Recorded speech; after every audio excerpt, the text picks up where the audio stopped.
Our top story check today takes us to the Bahamas, where a 58-year-old Pennsylvania mother was attacked and killed by a bull shark this week while snorkeling with her family at a popular snorkeling spot in the Bahamas. It happened around 2 o'clock Tuesday afternoon while the woman was snorkeling with her family near Green Cay, which is near Nassau. We've learned the woman was part of a group of around 5 to 7 cruise ship passengers, including her husband, daughter, and son, who booked a tour with the local snorkel excursion company. Investigators say family members saw the woman being attacked by the shark and, along with boat operators, were able to rescue her and bring her on board. The woman was taken to the closest docking facility, but she was pronounced dead. Authorities say the beach at Green Cay has closed until further notice. And switching gears now to Grenada. Is it Grenada or Grenada?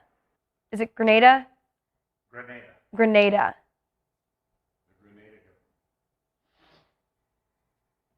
And switching gears now, the Grenada government has agreed to extend some of the measures implemented by the former government to help citizens cope with the increased cost of living. But others that have resulted in significant loss for the government are now under review. Prime Minister Dick Mitchell said at a post-cabinet press briefing on Tuesday that continuing until the end of December, there will be no value-added tax or environmental levy on electricity consumption for domestic consumers with usage of up to 500 kilowatts an hour.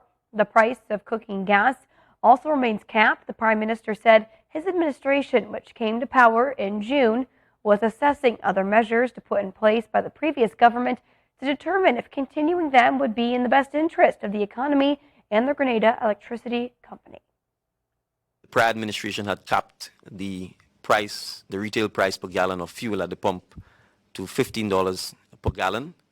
At the next post-cabinet briefing, we will make an announcement as to whether that will remain in place or whether we will remove the cap. And if we do, what are the measures we will take to assist with ameliorating the price of fuel at the pump. The prior administration had taken a decision to discount the non-fuel charge per kilowatt of electricity for Grenada's consumers by 25%. We will also be making an announcement after the next cabinet meeting as to the government's position on this. And he said the measures had already resulted in revenue loss to both the government and Grenlock.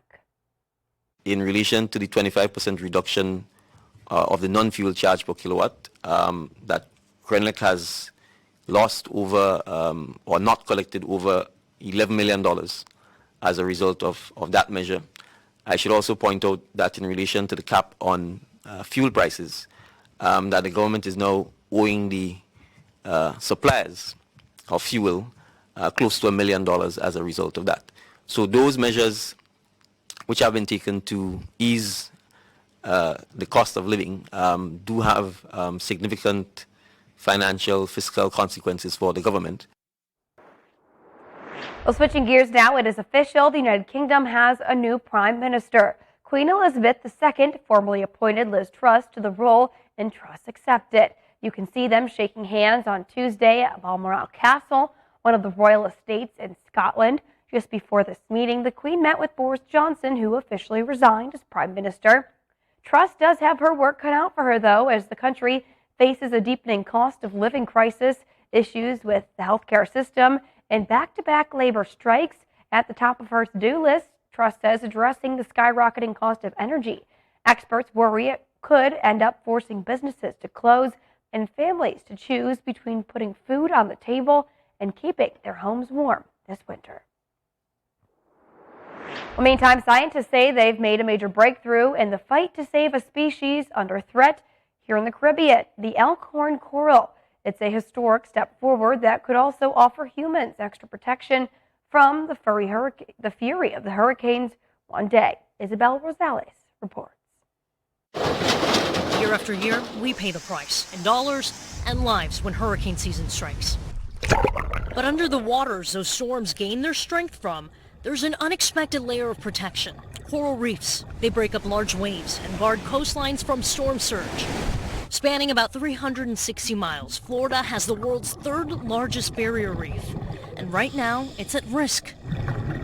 You can't have the ocean running a fever every summer and not expect there to be impacts. But in this tank, a sign that hope is not lost for Florida's reefs. You're looking at a major scientific breakthrough. Elkhorn coral spawning. The Florida Aquarium says it is now the first in the world to reproduce this threatened coral using aquarium technology. The first sense is just sheer relief. Carrie O'Neill is a senior coral scientist. She's also been dubbed the Coral Whisperer. This spawning produced a couple thousand baby Elkhorn corals. Her team has figured out how to spawn 13 other species, yet Elkhorn takes the top spot. It's really the most important. Named for its resemblance to elk antlers, this coral lives right at the top of the reef crest, meaning it plays a big role in protecting Florida's coastline from devastating storm surge, which climate change is making even worse. Problem is, Now there are so few left that there's just a few scattered colonies. in the race to restore the reefs, there's more work to be done. This breakthrough, only a first step. In about 2 years, this lab-spawned Elkhorn coral will grow big enough. Then scientists will scuba dive down and plant them into the coral reefs. We are really buying time. We're buying time for the reef. We're buying time for the corals.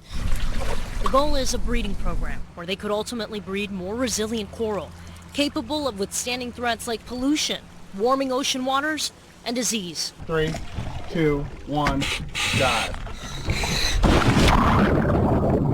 Nature can then pick up the rest. There is hope for coral reefs. Don't give up hope. It all is not lost. I'm Isabel Rosales reporting.